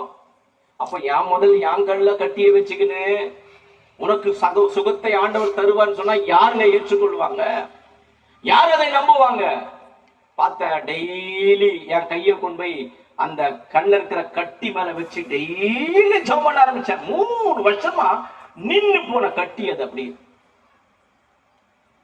அது வளர்ந்தது, அப்படியே நின்று போச்சு. பெருசாக ஆகல, சின்னதாக நின்று போச்சு. பாக்குறவங்க பழிச்சு பார்ப்பாங்க, என்ன கண்ணை கட்டின்னு கேட்கறவங்க இருந்தது கட்டி லெப்ட் சைட்ல. 3 அப்படியே ஜெபம் பண்ணிக்கிட்டே இருக்கிற டெய்லி ஸ்தோத்திரம். ஆண்டவரே, என் கண்ணில் இருக்கிற கட்டி மறையட்டும், என் கண்ணில் இருக்கிற கட்டி மறையட்டும், நான் உங்களுடைய ஊழியக்காரன், என் கண்ணில் இருக்கிற கட்டி மறையாம நான் வெளியெடுத்துல இருக்கிற ஜனங்களுடைய கட்டி மறைய போகிறதுன்னு சொல்ல போறேனே, கர்த்தர் உன் வாழ்க்கையில் அற்புதம் செய்ய போறேன்னு சொல்ல போறேனே. அப்படி ஜெபம் பண்ணிக்கிட்டே இருந்த 1 மாசம், அந்த 1 மாதத்துக்கு பிறகு அந்த அமைதியா இருந்த அந்த சின்ன கட்டி பெரிய கட்டியா மாறி போச்சு. நான் யோசிச்சேன், கைய காலை வச்சுன்னு சும்மா இருந்திருந்தாலாவது அதுவாத்துன்னு இயேசுவே இருந்திருக்கும் அமைதியா. அற்புதத்தை என் வாழ்க்கையில செய்யுங்க, அற்புதத்தை என் வாழ்க்கையில செய்யுங்க கேட்க போய் சின்ன கட்டி பெரிய கட்டியா மாறி இது என்னடா வம்பா போச்சுன்னு மறுபடியும் விடாம ஜெபம் பண்ண ஆண்டோட தயவுல அது உடைஞ்சி கண்ணுகிற அந்த கட்டி சுத்தமா மறைந்து போக கர்த்தர் உதவி செஞ்சார். அல்லேலூயா. இப்படி இந்த கிறிஸ்தவ வாழ்க்கையை சொல்லி கொண்டு போனால் இந்த கிறிஸ்தவ வாழ்க்கை ஒரு மாபெரும் அற்புதமும் மகத்துவமும் சாட்சி நிறைந்த ஒரு வாழ்க்கை. அல்லேலூயா. அற்புதம் எங்க இருக்கு தெரியுமா? அற்புதம் நம்முடைய கரத்திலேயே கர்த்தர் கொடுத்திருக்கிறார். எங்க கொடுத்திருக்கிறாரு? கரத்திலே கொடுத்திருக்கிறார். இந்த கரத்தை நம்முடைய சரீரத்துல எங்கெங்க பலவீனமா இருக்கிறதோ அங்க நீங்க வச்சு ஜெபம் பண்ணி பாருங்க, உங்க கரத்தை கொண்டே கர்த்தர் அற்புதம் செய்ய ஒரு வல்லமையுள்ளவராக இருக்கிறார். ஹல்லேலூயா. இப்போ இந்த கரத்தை தூக்கி கொள்ளுங்க. நான் சொல்ல இந்த கரத்தை தூக்கி, வலது கரத்தை தூக்கிங்க, ரைட் ஹேண்ட் வலது கரத்தை தூக்கிங்க. உங்க உடம்புல இப்ப எங்கெல்லாம் பலவீனம் இருக்கிறதோ அந்த பலவீனத்தமான இடத்துல கைய வைங்க. எங்கெல்லாம் உங்களுக்கு பலவீனம் இருக்கிறதோ சரீரத்துல அந்த இடத்துல கரத்தை வைங்க. ஒருவேளை உங்க சொந்தக்காரர் யாராவது நேரத்துல உடம்பு சரியாம இருக்காங்கன்னு சொன்னா, நான் இன்னைக்கு காலையில பொஷவாக்கத்துல நோபல் ஹாஸ்பிட்டல் ஒரு வாலிப தம்பி விபத்துக்குள்ளாய் கர்த்தர் அவரை காப்பாற்றி வந்திருக்கிறார். அவரை நான் இப்ப நினைக்க போகிறேன். இங்க இருக்கிற நீங்க உங்களுடைய சொந்தமோ உங்களுடைய பந்தமோ யாராவது பலவீனத்தோடு கூட இருந்தால் ஒருவேளை உங்களுடைய சரீரத்துல இப்ப ஏதாவது பலவீனம் இருந்தா, நான் ஜெபிக்க போகிற கர்த்தர் சுகமாக்க போகிறார். ஆமென் சொல்லுங்க. எனக்கு தொடர்ந்து நான் பிரசங்கிக்க போகிறேன். கண்களை மூடி அன்பின் ஆண்டவரே, இந்த நேரத்திலே சப்பாமை துதிக்கிறையா, இயேசுவின் நாமத்தினாலே ஜெபிக்கிறோம் ஆண்டவரே. எங்கள் சரீரத்தில் இருக்கிற பலவீனங்கள், எங்களுக்கு இருக்கிற எல்லா விதமான பிரச்சனைகள், எங்களுடைய வாழ்க்கையில ஆண்டவரே அடிக்கடி வந்து போகிற எல்லா விதமான வியாதிகள், நோய்கள், இயேசுவின் நாமத்தினாலே இப்பொழுது ஜெபிக்கிறோம் ஆண்டவரே. ஒருவேளை எங்க சொந்தக்காரங்க இருக்கலாம்ப்பா, வேலூர்ல இருக்கிற எங்க மாமாவை நினைக்கிறேன், புருஷவாக்கத்தில் இருக்கிற வாலிப தம்பி நான் நினைக்கிறேன். இயேசுவின் நாமத்தினாலே இப்பொழுதே சுகம் அடைவார்களாக. Let me heal in the name of Jesus. வீட்டுல படுக்கையா யாராவது இருந்தாலப்பா, இந்த கூட்டத்துக்கு வர முடியாம எங்களுடைய சொந்த பந்த ஜனங்கள், எங்களுடைய ரத்த கலப்புள்ள ஜனங்கள், ஒருவேளை எங்கள் சரீரத்தில் இப்பொழுது ஆண்டவரே வலியிலும் வேதனையிலும் வெளியே சொல்ல முடியாத ரகசியமான ஆண்டவரே வேதனை இருக்கும் என்று சொன்னால், இயேசுவின் நாமத்தினாலே ஜெபிக்கிறேன். இப்பொழுது ஜனங்களுடைய சரீரத்தை விட்டு எல்லா பலவீனங்கள் வெளியே போ. Heal in the name of Jesus Christ of Nazareth. என்னை பலப்படுத்துகிற கிறிஸ்துவினாலே எல்லாவற்றையும் செய்ய எனக்கு பலனுண்டு என்று வேதம் சொல்லுகிறது. பலவீனனும் தன்னை பலவான் என்று சொல்ல கடவன் என்று வேதம் சொல்லுகிறது. பலவீனம் நீங்குவதாகப்பா. இன்றைக்கு நிறைய பேருக்கு பிபி என்ற வியாதி, நிறைய பேருக்கு சக்கரை வியாதி இருக்கிறது, நிறைய பேருக்கு ஆஸ்மா இருக்கிறது, நிறைய பேருக்கு கேன்சர் இருக்கிறது, நிறைய பேருக்கு கர்த்தாவே துதிக்கிறையா நுரையீரல் பிரச்சனை இருக்கிறது, முதுகு வலி, இடுப்பு வலி, முழங்கால் வலி, கை வலி, பலவித வலிகள் வேதனைப்படுவதை பார்க்கிறோம். என் ஆண்டவர் இந்த மாலை கூட்டத்தில் இந்த ஜாய் மிராக்கிள் மினிஸ்ட்ரி மூலமாக என் பரிசுத்த ஆவியான தேவன் சுகம் கொடுப்பீராகப்பா. நீர் அற்புதத்தின் தேவன் அல்லவா கர்த்தாவே, அந்த அற்புதத்தை செய்யுங்க. ஆமென். ஹல்லேலூயா. வேதாகமத்திலிருந்து ஒரு சம்பவத்தை நான் உங்களுக்கு காண்பிக்கிறேன். எடுத்து வாசிப்போம், முடியுமா பாருங்க. 1 ராஜாக்களின் புத்தகம் 17ஆம் அதிகாரம் 2ஆம் வசனத்திலிருந்து வாசிப்போம்.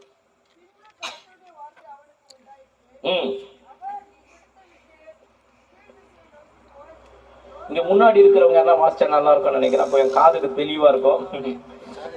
1 ராஜாக்கள் 17ஆம் அதிகாரம் 2ஆம் வசனத்துல, பின்பு கர்த்தருடைய வார்த்தை அவனுக்கு உண்டாயிற்று. அவர், நீ இவ்விடத்தை விட்டு கீழ் திசையை நோக்கி போய் யோர்தானுக்கு நேராய் இருக்கிற கேரித் ஆற்றலிலே ஒளிந்து கொண்டிரு. அந்த ஆற்றின் தண்ணீரை குடிப்பாய். அங்கே உன்னை போஷிக்க காகங்களுக்கு கட்டளையிடுவேன். தாகத்திற்கு அந்த ஆற்றின் தண்ணீரை குடித்தான். அல்லேலூயா. எலியா என்கிற இந்த மனிதர் ஒரு பெரிய தீர்க்கதரிசி, ஒரு பெரிய தேவனுடைய மனிதர். வெளிப்படுத்தின விசேஷத்துல 2 சாட்சிகள் வரும்பொழுது இந்த எலியா வருவார் என்று வேதம் நமக்கு தெளிவாய் சொல்லுகிறது. மல்கியாவின் புத்தகம் 4ஆம் அதிகாரம் கடைசி வசனத்துல வாசிக்கும் பொழுது எலியா வருவான் என்று சொல்லப்பட்டிருக்கிறது. வெளிப்படுத்தின விசேஷம் 11ஆம் அதிகாரம் 5ஆம் வசனம் 6ஆம் வசனத்தை வாசிக்கும் பொழுது அவர்கள் ஜெபம் பண்ணும் பொழுது மழை, அவர்கள் வேண்டும் பொழுதெல்லாம் மழை வரும் அல்லவா என்று அங்கே எலியாவை குறிப்பிட்டு சொல்லப்படுகிறது. எலியாவுடைய தாயார், எலியாவுடைய தகப்பனார், எலியாவுடைய சொந்த பந்தம் வேதத்துல எதை குறித்தும் சொல்லப்படவில்லை. திஸ்பியனாக எலியாவுக்கு கர்த்தருடைய வார்த்தை உண்டாக என்று வேதம் சொல்லுது. உலக பெரிய தீர்க்கதரிசியா இருக்கிற இந்த எலியா, அங்கே ஆண்டவர் ஒரு சூழ்நிலை நிமித்தமாக அவன் போய் கேரித் ஆற்றண்டிலே அவன் அமர்ந்து இருக்கும் பொழுது கர்த்தர் அவனுக்கு வேதம் சொல்லுகிறது, காகத்தை கொண்டு அவனை போஷித்தாராம். அல்லேலூயா. நான் சிறு வயதுல இருந்து எப்பவுமே யோசிப்பேன், காகத்தை கொண்டு எப்படி போஷிக்க முடியும்?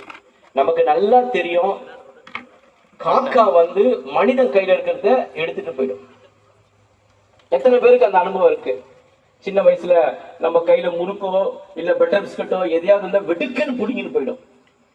இன்னைக்கு காக்காங்க அப்படி யாருக்கிட்டையும் புடுங்கிறது இல்லை. ஏன்னா நம்ம எல்லாரும் பீஸா பர்கர் சாப்பிடுறதுனால காக்காங்களால என்ன பண்ண முடியல, அதை எடுத்துட்டு போகிறது வழி இல்லை.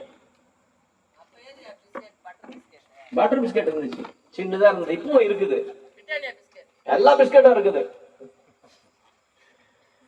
இந்த காக்காவை யோசித்து பார்த்தால் காக்கா ஆஸ்திரேலியால காக்கா இல்ல, இந்தியாவில் எங்க பார்த்தாலும் காக்கா இருக்கிறது. 2 வகை காக்கா இருக்கிறது. அண்டங்காக்கா இருக்கிறது, சின்ன காக்கா இருக்கிறது. ஆனால் இந்த காக்காவிடத்தில் ஆண்டவர் அப்பமும் இறைச்சியும் தீர்க்கதரிசிக்கு கர்த்தர் கொடுத்து அனுப்புகிறார். அந்த காக்கா கொண்டு வந்ததை இந்த தீர்க்கதரிசி சாப்பிட்டு விட்டு புறப்பட்டு கர்த்தருடைய ஊழியத்தை தொடர்ந்து செய்யத்தக்கதாய் ஆண்டவர் அற்புதம் செய்தார். அல்லேலூயா, அல்லேலூயா. எலியாவை காகம் கொண்டு போஷித்தீரே. அப்ப ஆண்டவர் செய்கிற அற்புதங்களிலே ஒரு அற்புதம் என்னன்னு சொன்னா, நம்மை ஒவ்வொரு நாளும் அவர் போஷிக்கிறாரே. அது ஆகாரமாக இருக்கட்டும், அது சரீரத்தின் நன்மைகளாக இருக்கட்டும், எந்தவித காரியமா இருக்கட்டும், நம்மை போஷிப்பதே ஆண்டவருடைய பெரிய அற்புதம். கரங்களை தட்டி ஆண்டவருக்கு மகிமை செலுத்துங்க. அல்லேலூயா. ஆண்டவர் நம்மை போஷிப்பதற்கு எல்லாவற்றிலும் வல்லமுடையவராக இருக்கிறார். ஒரு வேதாகம கல்லூரியில நான் அங்கே சென்னையில ஒரு பகுதியில நான் டீச் பண்ணிட்டு இருந்தேன். ஒரு சகோதரி ஒரு சொன்ன சாட்சி உண்மையாகவே ஆச்சரியமான சாட்சி. அவங்க சொன்னாங்க, அந்த சகோதரி சொன்னாங்க, மைக்க பிடிச்சிட்டு முன்னாடி, ஐயா எனக்கு ஒரு அற்புதம் நடந்தது, அந்த அற்புதத்தை நான் சொல்ல ஆசைப்படுறாங்க, மைக்க பிடிங்க சொல்லுங்க. அவங்க திருவெற்றியூரை சேர்ந்தவங்க. அவருடைய கணவர் ஒரு பயங்கரமான குடிக்காரர். வீடை பத்தியோ மனைவியை பத்தியோ பிள்ளைகளை பத்தியோ அக்கறை இல்லாதவர். எப்படியோ கஷ்டப்பட்டு அவங்க மகனை டாக்டர் படிக்கிறதுக்கு உக்ரைனுக்கு அனுப்பிச்சிட்டாங்க. உங்களுக்கு தெரியும், இப்போ உக்ரைனுக்கும் ரஷ்யாவுக்கும் போர் நடந்துன்னு இருக்கு. அந்த உக்ரைனுக்கு நிறைய பேர் டாக்டர் படிக்க போவாங்க. அந்த உக்ரைனுக்கு அவருடைய மகனை இருக்கிற பண சாப்பாட்டுக்கு வழி இல்லாம ஒரு நாள் அவன் போன் பண்ணி சொல்லி இருக்கிற அம்மா கிட்ட, அம்மா கையில காசே இல்லம்மா, நான் இந்த ரூம்ல தங்கி வீடு விடா தண்ணி போட்டு இருக்கிறம்மா, அங்கேயே தண்ணி போடுறாங்க, என் கையில காசு இல்லம்மா, ஒரு நாள் ஃபுல்லா நான் சாப்பிடவே இல்லம்மா, வெறும் தண்ணியே குடிச்சுட்டு இருக்கிறம்மான்னு சொன்னாங்களாம். அதை கேட்ட அந்த தாய்க்கு எப்படி இருக்கும்? பிள்ளை உக்ரைன்ல டாக்டர் படிக்கிறான், இருக்கிற ஏதோ வச்சு கொண்டு பிள்ளைய படிக்க அனுப்பிச்சிட்டோம், இப்ப கையில காசு இல்லைன்றானே, ஒரு நாளெல்லாம் வெறும் தண்ணி குடிச்சுட்டு இருக்கிறான்னு கேட்கும் போது அந்த தாய்க்கு மனசு அப்படியே பதறி போச்சு. சாயங்காலம் அவங்க ஒரு இரவு ஜபத்திற்கு புறப்பட்டு போயிட்டே இருக்காங்க. வழியில ஒரு 100 ரூபாய் கிடைச்சிருச்சா. அந்த 100 ரூபாய் எடுத்து, ஐயோ இங்க எனக்கு கிடைச்ச இந்த 100 ரூபாய் என் பையனுக்கு ஒரு வேளை கிடைச்சிருந்தா அவன் ஏதாவது ஒரு டீ காஃபியாவது சாப்பிட்டு இருப்பானே அப்படின்னு மனசுல யோசிச்சுட்டு அந்த 100 ரூபாய் எடுத்து கையில வச்சுட்டு அந்த முழு இரவு ஜபத்துக்கு போகும்போது ஆண்டவர் சொன்னாராம், இந்த 100 ரூபாய் காணிக்கை எடுத்து நீ எதுல போட்டுரு, காணிக்கை பெட்டியில போட்டுருன்ட்டாராம். அந்த அம்மா சொல்லிச்சு, ஆண்டவரே கையில இருக்கு கிடைச்சதோ 100 ரூபாய், இதையும் கொண்டு போய் காணிக்கை பெட்டில போட சொல்றீங்களே. ஆண்டவர் சொன்னாரு, நீ போட்டுருமான்ட்டாராம். இந்த 100 ரூபாய் கொண்டு போய் அந்த காணிக்கை பெட்டில போட்டுட்டு தன் மகன் நினைச்சு இரவெல்லாம் அழுது ஜெபம் பண்ணிட்டு நேரா அவங்க வீட்டுக்கு போயிட்டு இருக்காங்க. இவன் என்ன பண்ணிருக்கான், அவன் தங்கி இருக்கிற அந்த ரூம்ல பாருங்க, உக்ரைன் தேசத்துல காக்காவே கிடையாது. ஆஸ்திரேலியால காக்கா இருக்குன்னு சொல்லுவாங்க, பல தேசங்களிலே பல பறவைகள் கிடையாது. இவன் ரூமை விட்டுட்டு காலையில காலேஜுக்கு கடந்து போவ தன்னுடைய நண்பர்களோடு கூட நடந்து போய்கிட்டே இருக்கிறானா, திடீர்னு ஒரு 2 காக்கா பறக்க ஆரம்பிச்சிருக்குது. இங்க கூட சொன்னாங்க, காக்கா போடுறான், காக்கா போடுறான். ஏன்னா அந்த ஊர்ல என்ன கிடையாது, காக்கா கிடையாது, காக்கா போடுறான். இப்படி போயிட்டு இருக்கும்போது எத்தையோ ஒண்ணு எலும்பு துண்டு மாதிரி ஒரு காக்கா கீழே போட்டிருக்குது. இந்த கூட வந்த நண்பர்கள், இது மேல எதையோ ஒரு எச்சில போட போகுதுன்னு அது என்ன பண்ணாங்க, முன்னாடி கடந்து எல்லாம் போயிட்டானுங்க. இவரும் கூட கடந்து வந்து, இன்னும் அந்த காக்கா ஏதோ எலும்பு துண்டு மாதிரி போட்டுச்சு. ஆனா அந்த எலும்பு துண்டு ஏதோ ஒரு கலரா இருந்தது. அது என்னடா, இவங்க எல்லாம் முன்னாடி போயிட்டு திரும்பி வந்து பார்த்தா அந்த ஊர் காசு மதிப்புக்கு 1000 ரூபாய் நோட்டை போட்டு போய்க்குது அந்த காக்கா. அல்லேலூயா. அந்த சாட்சியை கேட்ட உடனே நானும் சின்ன வயசுல இருந்து இந்த பேசேஜ படிச்சிருக்கிற, காக்கா எப்படிப்பா இப்படிப்பட்ட அற்புதத்தை செய்ய முடியும்னா, இன்னைக்கும் ஆண்டவரால முடியாத காரியம் ஒண்ணுமே இல்லை. அல்லேலூயா. மாலை நேரத்துல நீங்க எப்பேற்பட்டதான வறுமையிலையோ கஷ்டத்திலேயோ கவலையிலையோ பண பிரச்சனையோ கடனிலையோ எந்த விதமான சூழ்நிலையில நீங்க வந்திருந்தாலும் ஆண்டவர் உங்க வாழ்க்கையில அற்புதம் செய்வார். உன் குடும்பத்தை ஆண்டவர் போஷிப்பார். உன் பிள்ளைகளை ஆண்டவர் போஷிப்பார். உனக்கு வயிறார ஆண்டவர் ஆகாரத்தை தருவார். உன் பிள்ளைகளுக்கு கர்த்தர் தருவார். உன் சந்ததிக்கு ஆண்டவர் தருவார். வேதம் சொல்கிறது, ஒரு சந்ததி, ஒரே ஒரு சந்ததி, நீதிமானுடைய சந்ததி அப்பத்துக்கு அலைந்து திரிகிறதை நான் காணவில்லை. ஒருவேளை அந்த நீதிமான் ஒருவேளை கஷ்டப்பட்டு இருக்கலாம், ஆனா அவங்களுடைய சந்ததியை ஆண்டவர் ஒரு நாளும் கஷ்டப்பட விடுவதில்லை. அல்லேலூயா. அப்ப எதிர ஆண்டவர் போஷிப்பாரா நம்மை? எல்லா விதமான நன்மையினாலும், எல்லா விதமான கிருபையினாலும், எல்லா விதமான தயவினாலும், எல்லா விதமான போஷாக்கினாலும் இந்த மாலை நேரத்தில் உங்களுடைய தேவைகளை சந்திப்பதற்கு இந்த ஆண்டவர் வல்லமையுடையவராயிருக்கிறார். ஏன் என்று சொன்னால் இவர் அற்புதத்தின் தேவன். இவர் ரொம்ப அற்புதத்தின் தேவன். வேதம் சொல்லுகிறது, நாமத்தின் மேல் விசுவாசம் உள்ளவளாய் அவரை ஏற்றுக்கொண்டவர்கள் எத்தனை பேர்களோ அத்தனை பேர்களும் தேவனுடைய பிள்ளைகளாகும்படி அதிகாரத்தை கொடுத்திருக்கிறபடினால் நீங்க அவருடைய பிள்ளைகளா இருக்கிறதுனால அந்த அதிகாரத்தை கர்த்தர் உங்களுக்கு கொடுத்திருக்கிறார். யோவான் 14:18 சொல்கிறது, நாமத்தினால நீங்கள் எதை கேட்டாலும் அதை நான் உனக்கு தருவேன். கேளுங்கள் தரப்படும், தட்டுங்கள் திறக்கப்படும், தேடுங்கள் கண்டடைவீர்கள். அல்லேலூயா. 2009வது வருஷத்துல நான் ஊழியத்துக்கு வந்து கிட்டத்தட்ட 10 வருஷம் ஒரு ஆசீர்வாதம் கிடையாது என் வாழ்க்கையில். ஏன்னா எங்களை நடத்தின பாஸ்டர்ஸ் என்ன சொல்லிட்டாங்கன்னா, உண்மையாயிரு உண்மையாயிரு உண்மையாயிரு உண்மையாயிரு. 10 வருஷமா உண்மையா இருக்க, ஒரு ஆசீர்வாதம் இல்லை, ஒரு ஆசீர்வாதம் இருக்கு. என்னுடைய நீண்ட கால நண்பர் சொன்னாரு, நீங்க ஏன் ரொம்ப கஷ்டப்படுறீங்கன்றத நான் ஒரு ரகசியத்தை கண்டுபிடிச்சேன்னு சொன்னாரு. தெரியல என்ன ரகசியம் கண்டுபிடிச்சாரோ. அவர் சொல்றாரு, நீங்க நீண்ட காலமா கஷ்டப்படுத்த நான் எப்படி கண்டுபிடிச்சேன்னா, எதனாலனா நீங்க உண்மையா இருக்கிறதுனால நீங்க கஷ்டப்படுறீங்கன்னு சொன்னாரு. அல்லேலூயா. 2009வது வருஷம் வந்தது. அழைக்கப்பட்ட நாள்ல இருந்து உண்மையை உத்துவமா இன்னைக்கு வரைக்கும் இருக்கிறோம். அன்னைக்கு ஆசீர்வாதமே இல்லை. அப்படி கட்டில் மேல வந்து படுத்த என் கண்ணுல தண்ணி ஊத்துது. ஏன்னா எங்க பாஸ்டர் எங்களை சொல்லி வளர்த்தாரு, விசுவாசிக்கிட்ட சைக்கிள் வாங்காத, சொல்லி காட்டுவாங்க. உங்களை சொல்ல மன்னிச்சுங்க. அர்ஜென்ட்டுக்கு பைக் கேட்காத, சொல்லி காட்டுவாங்க. அவங்க கிட்ட காசு கடன் வாங்கிடாத, சொல்லி காட்டுவாங்க. கர்த்தரையே சார்ந்து வாழ்ந்துட்டாரு. அப்ப என்ன பண்றா, வந்து கட்டில் மேல படுத்து அழுவுறேன், கண்ணுல தண்ணி ஊத்துது 2 பக்கம். அவர் ஆசீர்வாதமே இல்லையாப்பா அந்த ஊழியத்துக்கு வந்து. ஒரு நன்மையும் நான் பாக்குறது இல்லையாப்பா. எப்பதான் ஆசீர்வதிப்பீங்க? அற்புதத்தை செய்தார் ஒரு காலத்துல, ஆசீர்வாதம் வேணுமே.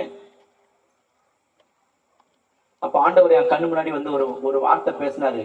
என்ன பேசுறேன்னா, உன் வெட்கத்திற்கு பதிலாக இரட்டத்தனையான பலன் வரும்.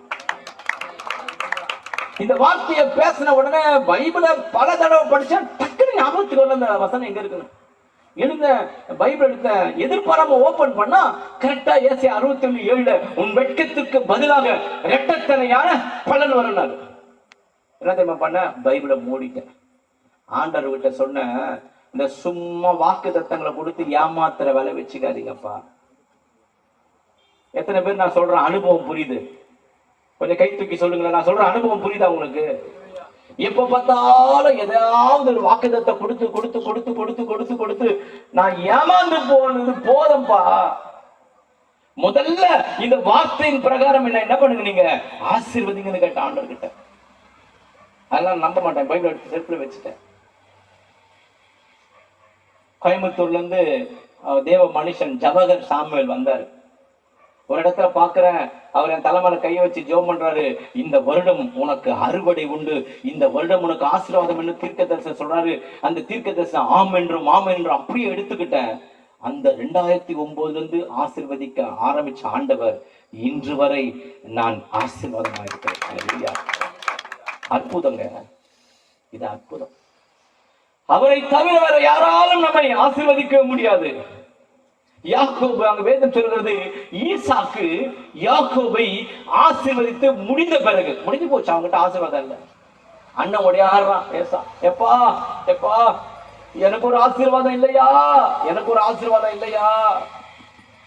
தம்பி எல்லாத்தையும் ஏமாத்தி வாங்கின்னு போயிட்டானே, என்ன ஆசீர்வதிங்க, என்ன ஆசீர்வதிங்க கதறான். ஒண்ணுமே இல்லை அவர்கிட்ட. மேலோட்டமா சொல்றாரு. ஈசாக்கு யாக்கோபை ஆசீர்வதித்து முடிந்த பிறகு பைபிள்ல வசனம் இருக்குது. ஈசாக்கின் ஆசீர்வாதம் முடிஞ்சு போகும். ஈசாக்கின் அடிவேர்ல வந்த இயேசு கிறிஸ்துனுடைய ஆசீர்வாதம் ஒரு நாளும் நமக்கு முடிஞ்சே போகாது. அவர் உன்னையும் உன் பிள்ளைகளையும் உன் சந்ததியும் கர்த்தர் அபரிமிதமாய் ஆசீர்வதிப்பார். அல்லேலூயா. ஆதியாகமம் 12:1 சொல்கிறது, நான் உன்னை ஆசீர்வதிப்பேன், நீ ஆசீர்வாதமாய். நீங்க ஆசீர்வாதமாய் இருப்பது கூட கர்த்தருடைய சித்தம். நீங்கள் ஆசீர்வதிக்கப்பட வேண்டும் என்பது கூட ஆண்டவருடைய விருப்பம். ஆசீர்வாதம் என்பது கூட ஆண்டவர் நமக்கு செய்கிற அற்புதம். அல்லேலூயா. சாட்சியா தான் நான் சொல்றேன். எனக்கெல்லாம் திருமணம் ஆகணும்னு நான் நினைச்சு கூட பார்க்கல. ஏன்னா ஊழியக்காருக்கு பொண்ணு கொடுக்க மாட்டாங்க முதல்ல. நான் ஏதாவது ஒரு ஸ்தாபனத்துல இருந்திருந்தா அந்த ஸ்தாபனத்துல எனக்கு எதாவது கொடுத்துருப்பாங்க. நான் ஒரு ஸ்தாபனத்திலையும் கிடையாது. எனக்கு மாசமானா ஒரு ஸ்டைஃபனோ இல்ல மாசமானா ஒண்ணுமே கிடையாது. மானம் பார்த்த பூமி. யார் பொண்ணு கொடுப்பா எனக்கு? எலும்பும் தோலுமா இருக்கிற அன்னைக்கு. அதனால என்னை பார்த்தா யாருமே என்ன பார்க்க மாட்டாங்க. என்ன பார்க்கற முகத்தை திருப்பிக்காங்க. ஏன் தெரியாத பார்த்தா எலும்பும் தோலுமா இருந்தா யாரும் என்ன பொண்ணு கொடுக்க முன் வரல. எங்க பாஸ்டர் சொன்னாரு, சபையில உங்களுக்கு ஒரு பொண்ணு பார்த்திருக்கிறையா? நான் பார்த்திருக்கிறேன், நான் அந்த பொண்ணை சொல்றேன், நீ கட்டிக்கினாரு. பாஸ்டர் முதல்ல காட்டுங்க பாஸ்டர் அந்த பொண்ணை. நீங்க வேற எதாவது சொத்தை எங்கத்தே காமிச்சிட்டு போறீங்க பாஸ்டர். எனக்கு உனக்கு எப்படி பார்க்கணும்னு எனக்கு தெரியும். கடைசியில ஒரு சூழ்நிலை வருகிறது. இந்த பொண்ணுதான் பாஸ்டர் எனக்கு பார்த்துக்கிறாருன்னு விஷயம் தெரிஞ்ச உடனே நான் நேரம் போய் கேட்டேன், பாஸ்டர் உங்களை தான் எனக்கு பார்த்துருக்காங்க. உண்மையா? ஆமா, அவங்க ஊட்டி ஆப்பிள் மாதிரி இருக்கிறாங்க. நான் கேட்டா, என்ன முதல்ல பாத்தீங்களா? என் ரூபத்தை பாத்தீங்களா? எலும்பும் தோலுமா நான் இருக்கிறேன்னு. என்ன நீங்க கட்டிக்க முன் வந்தீங்களா? ஆமான்றாங்க. ஏங்க நான் ஊழியம் செய்யறேங்க, பாஸ்டர் மாசம் 500 ரூபாய் தான் கொடுக்குறாருங்க. இந்த 500 ரூபாய் என்னால ஒண்ணும் பண்ண முடியாது. போதும் 500 ரூபாய் பரவாயில்ல. ஊழியக்காரன் தான் வேலை நிக்கிறாங்க ஒத்த கால. ஒரு ஆமென் சொல்லுங்களேன். அல்லேலூயா. எனக்கெல்லாம் கல்யாணம் நினைச்சு கூட பாக்கலங்க. ஆண்டவர் தயவுல அவங்க வந்தாங்க, முன் வந்தாங்க. திருமணம் நடந்து இன்னைக்கு என் மக காலேஜ்ல செகண்ட் இயர் படிக்கிறான். நுங்கம்பாக்கத்துல WCCல. என் பையன் 10th அண்ணா நகர்ல SVSல படிக்கிறான். ஆண்டவருடைய பெரிய கிருமினால கர்த்தர் எங்க வாழ்க்கையை ஆசீர்வாதமா வச்சிருக்கிறார். என் திருமணம் கல்யாண மண்டபத்துல நடக்குமா நான் நினைச்சு கூட பாக்கலங்க. ஏன்னா என் கூட பிறந்த ஒரு சகோதரி சொன்னாங்க, என்கேஜ்மெண்ட் பண்ணி முடிச்சுட்டு 6 மாசம் கையில காசு இல்லாம இருக்கிறேன். ஏன்னா ஊழியக்காரருக்கு யார் உதவி செய்வா? அவங்க சொன்னாங்க, நீ என்ன பண்ணுடா, ரிஜிஸ்டர் மேரேஜ் வச்சுட்டு டீ பிஸ்கட் கொடுத்துருந்தாங்க. என்ன சொன்னாங்க? என் மனசு எப்படி வலிச்சிருக்கோம். ரிஜிஸ்டர் மேரேஜ் பண்ணிட்டு டீ பிஸ்கட் கொடுத்தாங்க. நான் ஒன்னும் பேசிக்கலாம், அமைதியா இருந்தேன். எங்க சர்ச்சு ஒரு ஓலை ஷெட் இருந்தது. இந்த ஓலை ஷெட் கட்சா கூட போதும், பாசு தரமாட்டேன், ஓலை தரமாட்டேன், நீ எங்கெல்லாம் போய் நடத்திக்க, நீ கேட்டா 10 பேர் கேட்பாங்க, பிரச்சனை வரேன்ட்டாரு. நான் ஒன்னும் பேசி அமைதியா இருந்தேன். என் 2 தம்பிங்க முன் வந்தாங்க. ஒரு மண்டபத்தை போய் பாக்குறாங்க. அந்த மண்டபத்துல அவங்க போய் ரிஜிஸ்டர் பண்றப்போ பாத்தீங்கன்னா அந்த மண்டபம் புது மண்டபம். இவங்க போய் கேட்ட உடனே கிறிஸ்டின் மேரேஜ், அந்த மண்டபம் ராஜராஜேஸ்வர மண்டபம், இது நம்மளுக்கு எங்களுக்கு கிறிஸ்டின் மேரேஜ். பா கிறிஸ்டினா பரவாயில்லப்பா, முதல் கல்யாணமே கிறிஸ்டினா இருக்கட்டப்பா. இந்த மண்டபத்தை நாங்க கேட்கிற டேட்ல கூட திறக்கிறதுக்கு ரெடியா இருந்திருக்கிறார். புது மண்டபம். அந்த மண்டபத்தை போய் ரிஜிஸ்டர் பண்ண போனா அந்த மண்டபத்தினுடைய அந்த ஓனருடைய மகனும் என் தம்பிய கிளாஸ்மேட் தான். அங்க மண்டபத்துக்கு பாதி காசு, மீதி வேணான்ட்டாங்க. ஆவடியில டேங்க் ஃபேக்டரியில ஒன் ஆஃப் த GM, நிறைய பேர் அங்க நிறைய GM இருப்பாங்க, 10 GM இருப்பாங்க, ஒரு GM கிடையாது. ஆவடி டேங்க் ஃபேக்டரி, அதுல ஒரு GM அவருடைய கார் அனுப்புறாரு. எங்க சபையில சில பேர் பொறுப்பெடுத்துக் கொள்கிறாங்க. அந்த திருமணத்தை நடத்தும் பொழுதுதான் நான் உணர்ந்து கொண்டேன், என்னை அழைத்த என் ஆண்டவர் அற்புதத்தின் தேவன். அன்னைக்கு என்னை தெரிந்து கொண்ட நாள் முதல் இந்த நாள் வரைக்கும் என் ஆண்டவர் என் வாழ்க்கையே அற்புதமா இருக்கும் என்று சொன்னால், இந்த மாலை நேரத்துல வந்திருக்கிற உங்களுடைய வாழ்க்கை கூட ஒரு அற்புதமாய் கர்த்தர் செய்வார். ஆண்டவரை நம்பி வந்தவர்கள் இதுவரை யாரும் மோசம் போனதே இல்லை. நடுத்தருல ஒருத்தன் போறான், சந்திச்சார். தமஸ்குக்கு போகிற நடுத்தருல ஆண்டவர் அவனை சந்தித்தார். அவனை கர்த்தர் ஒரு பெரிய ஊழியக்காரனாய் ஆண்டவர் மாற்றி விட்டார். அல்லேலூயா. ஆண்டவரை நம்பி இது வரைக்கும் வந்தவங்க யாரும் நடுத்தூர்ல போல. அல்லேலூயா. ஆரம்பத்துல ஓட்டர் சைக்கிள்ல வருவாங்க சர்ச்சுக்கு. பிறகு அப்படியே தத்தக்க புத்தகன்னு ஆண்டவருடைய பெரிய தேவையில்லை டூ வீலர் வாங்க ஆண்டவர் உதவி செய்வார். பிறகு ஆண்டவருடைய பெரிய கிருபையில ஆண்டவர் படிப்படியா அவளை ஆசீர்வதிச்சு கர்த்தர் அவனுக்கு காரம் கொடுப்பாரு. பிறகு 4 டயர் இல்லாம ஏரோப்ளேன்ல பறந்து கிடக்குறாங்க நிறைய பேர் இன்னைக்கு. அல்லேலூயா. ஏரோப்ளேன்ல பறந்து கிடக்குறாங்க. அவரை நம்பி வந்தவர்கள் வேதம் சொல்லுகிறது, யோவேல் 2ஆம் அதிகாரம் 26, 28 வாசித்து பார்த்தீங்கன்னா, என் ஜனங்கள் ஒருபோதும் வெட்கமடைந்து போவதில்லை, என் ஜனங்கள் ஒருபோதும் வெட்கமடைந்து போவதில்லை என்று வேதம் சொல்லுகிறது. அல்லேலூயா. நான் ரொம்ப சந்தோஷமா இருக்கேன் இந்த கிறிஸ்தவ வாழ்க்கையில. ஏராளமான இடங்களுக்கு பிரயாணம் பண்ணுகிறேன், ஏராளமானவர்களை சந்திக்கிறேன். கல்கத்தாவை தவிர இந்த இந்தியாவில போகாத இடம் இல்லை. நான் இந்த ரோடெல்லாம் பல தடவை டிராவல் பண்ண ரோடு. இதெல்லாம் கேளம்பாக்கம், அங்கே புலியூர்ல என் மாணவன் ஒருத்தன் அங்க சர்ச்சை வச்சு கிடக்கான். போகாத இடமேல எல்லா இடங்களிலும் போகிறோம். இந்த கிறிஸ்தவத்தை நேசிக்கிறேன். இந்த கிறிஸ்தவம் அற்புதமா இருக்கிறது, இந்த கிறிஸ்தவம் மகிமையா இருக்கிறது, இந்த கிறிஸ்தவம் யாருக்கும் துவம்சம் கிடையாது. இந்த கிறிஸ்தவம் ஒரு அற்புதத்தின் மார்க்கமாக இருக்கிறது. அல்லேலூயா. இந்த மாலை நேரத்தில் உன்னுடைய வாழ்க்கையில ஆண்டவர் நிச்சயமாக அற்புதம் கர்த்தர் செய்வார். ஒருவேளை நீ அற்புதமே காணாமல் நீ வந்திருப்பாய் என்று சொன்னால் உன் வாழ்க்கையில அற்புதம் நடக்கும். அல்லேலூயா. 2 ராஜாக்களின் புத்தகம் 6ஆம் அதிகாரத்திலிருந்து கொஞ்சம் வாசிப்போம். 2 ராஜாக்களின் புத்தகம் 6ஆம் அதிகாரம் 1ஆம் வசனத்திலிருந்து வாசிப்போம். தீர்க்கதரிசிகளின் எலிசாவை நோக்கி, இதோ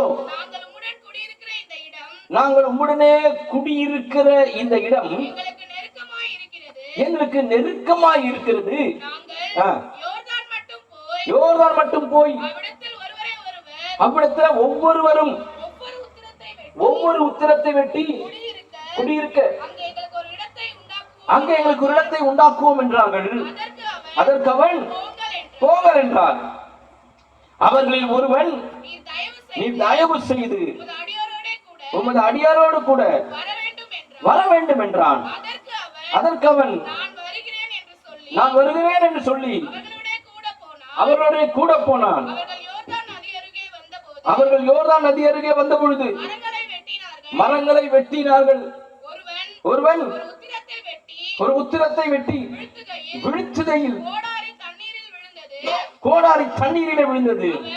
அவன், ஐயோ என் ஆண்டவனே, அது இரவலாக வாங்கப்பட்டது என்று கூவினான். போதும். இந்த சம்பவம் நன்கு அறிந்திருக்கிறோம். எலிசாவினுடைய வாழ்க்கையில ஒரு சம்பவம். பழைய ஏற்பாடு காலங்களிலே தீர்க்கதரிசிகளுக்கு என்று வகுப்புகள் நடத்தப்பட்டது. பழைய ஏற்பாடு என்று சொன்னாலே தீர்க்க தரிசன புத்தகம் தான். ஆரம்ப காலம் முதல் கொண்டு வெளிப்படுத்தின விசேஷம் வரைக்கும் தீர்க்க தரிசனம் தான். வேதத்தின் முதல் தீர்க்கதரிசி ஏனோக்கு, 2வது தீர்க்கதரிசி ஆபிரகாம், 3வது தீர்க்கதரிசி சாமுவேல், பின்பு ஒன்றன் பின் ஒன்றாக தீர்க்கதரிசனை அடுக்கிக் கொண்டே போகலாம். பழைய ஏற்பாடு முழுவதும் தீர்க்க தரிசன ஊழியம். அதனால தீர்க்க தரிசன வகுப்புகள் நடத்தப்பட்டது. அங்க அவங்க குடியிருக்கிறதுக்கு இடம் பத்தல. அதனால வாங்க யோர்தான் நதி கிட்ட போவோம், பெரிய பெரிய மரங்களை வெட்டி கொண்டு கூடாரத்தை விசாலமாக்குவோம் என்று சொல்லி என்ன பண்றாங்க, ஒரு குழுவாக போகிறார்கள். ஆனா ஒரு மனிதன் நல்ல புத்திசாலி போகும்போது யாரை கூட்டு போயிட்டாருன்னா எலிசாவை, நீங்களே அவன் கூட வாங்கலேன்னு அழைச்சிட்டு போயிட்டாரு. அப்படி அழைச்சிட்டு போகும்போது ஒரு உத்துரத்தை, ஒரு மரத்தை வெட்டும் பொழுது இந்த கோடாரி தவறி போய் எங்க விழுந்துருச்சான், யோர்தான் நதியில விழுந்து போச்சு. வேதத்துல யோர்தான் நதியை நீங்க எடுத்து வாசிச்சு பார்த்தீங்கன்னா மழை காலங்கள்ல கரை புரண்டு போகும். இன்றைக்கும் அந்த யோர்தான் நதி இருக்கிறது.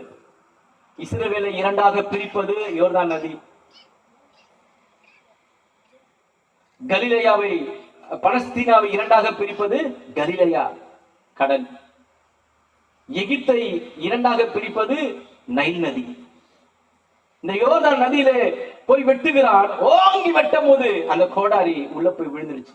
கத்தறான், ஐயோ அதை நான் கடமா வாங்கிட்டு வந்துட்டேனே, நான் இப்ப என்ன பண்ணுவேன். கரெக்டா அந்த தேவ மனுஷன் வருகிறார். 6வது வசனத்துல தேவனுடைய மனுஷன் அது எங்கே விழுந்தது என்று கேட்டான். அவன் அந்த இடத்தை காண்பித்த போது ஒரு கொம்பை வெட்டி அதை அங்கே எரிந்து அந்த இரும்பை என்ன பண்ணினானாம், மிதக்க பண்ணினான். அவன் வேலையே போயிடுச்சு.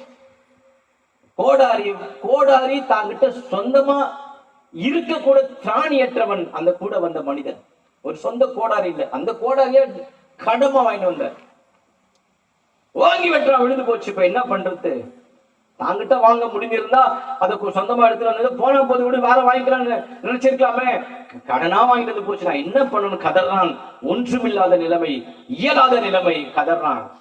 தீர்க்கதரிசி கேட்கிறார், அது எங்கப்பா போட்டேன்னு. அந்த இடத்தை சுட்டி காண்பித்தான். அல்லேலூயா. அந்த இடத்தை சுட்டி காண்பித்த போது ஒரு கொப்பை வெட்டி போட்ட உடனே தமிழ் பைபிள போடுகிறது, வேதம் சொல்லுகிறது இரும்பு மெதந்துன்னு வந்துதான்.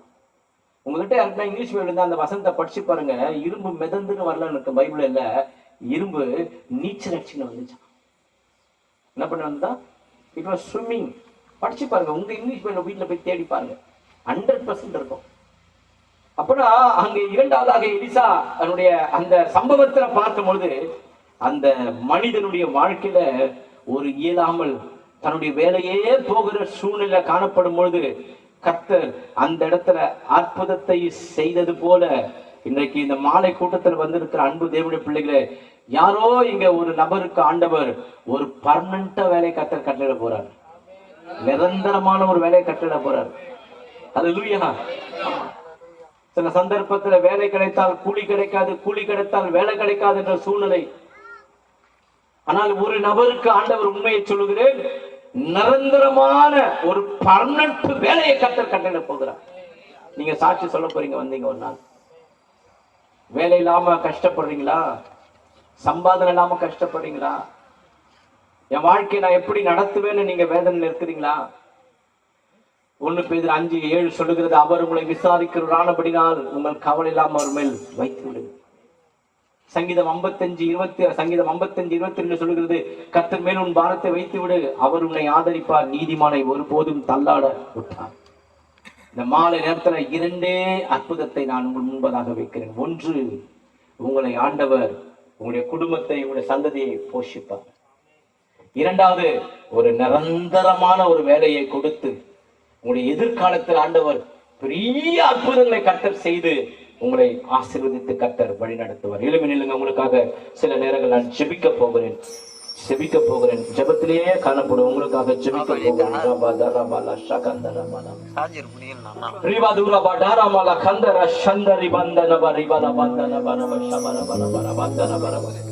இருக்கிற இடத்துக்குள்ளேயே நம்முடைய சிந்தனையோட இருதயங்கள் எல்லாவற்றையும் ஆண்டவர் சமூகத்துல ஒப்பு கொடுத்து இந்த மாலை நேரத்துல வாழ்க்கையில ஒரு அற்புதத்தை செய்யுங்கப்பா நீங்க கேட்க போறீங்க.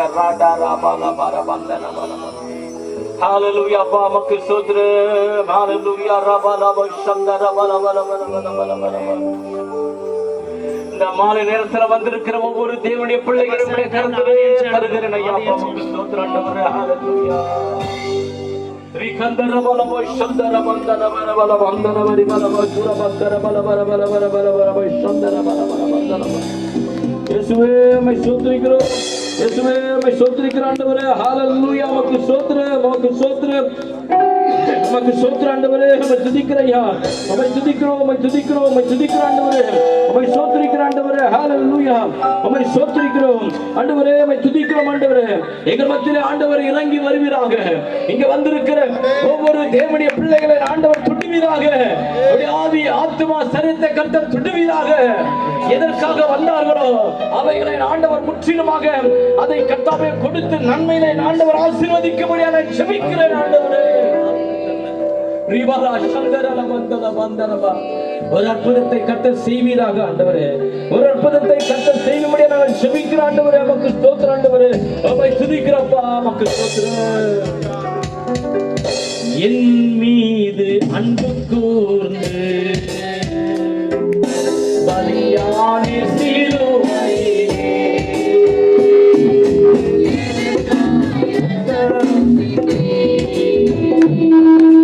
தழுவினி குற்றம் நீங்க.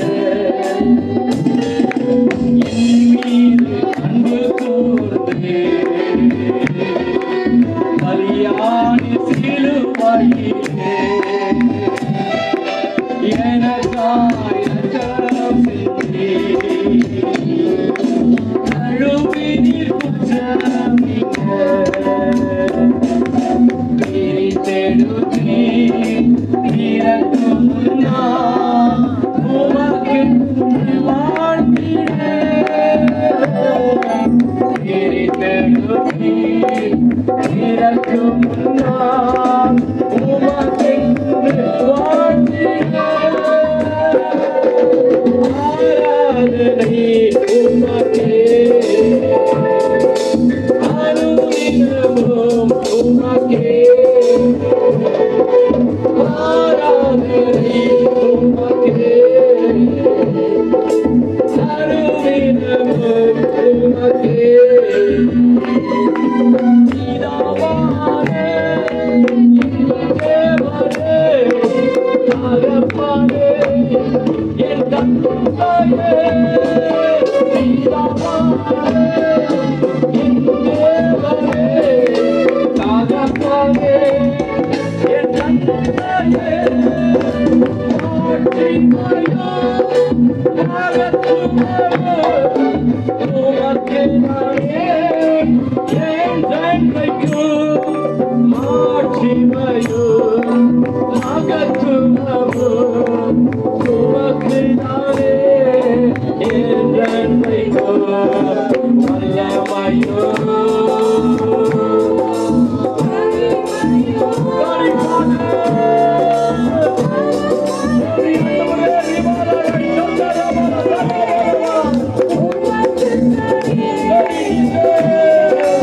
வல்லமையோ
இந்த மாலை நேரத்துல இந்த இடத்துல வந்திருக்கிற ஒவ்வொருவரையும் உம்முடைய கருத்திலே தருகிறேன்.